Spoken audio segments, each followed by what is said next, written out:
This week, I've been catching up with some old friends from my engineering days, and the topic of discussion came around to age and injuries. And this video post is absolutely one that you young'uns shouldn't tune out of as well. It applies to you as well.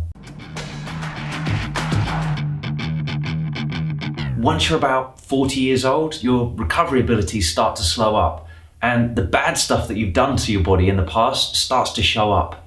That wear and tear stops recovering as quickly so that you can't just keep pushing on. It's kind of like Wolverine when his recovery ability is taken away from him. So it's not that you're not sustaining damage in the past, it's just that you're not aware of it. And there's a lot of wear and tear you could have avoided if you'd been coached differently in the past.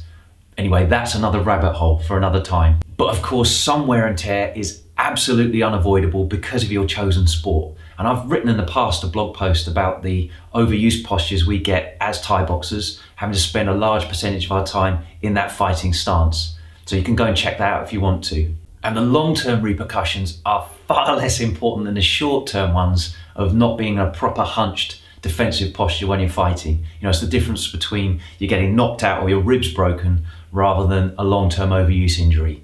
That shorter-term focus is definitely crucial as a fighter. However, that doesn't mean you should just accept it.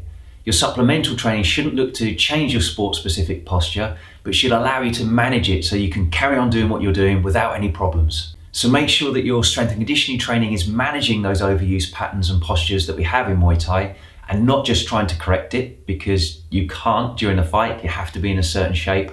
And I just wanted to share that as someone who's had more than their fair share of posture and repetition-based overuse injuries.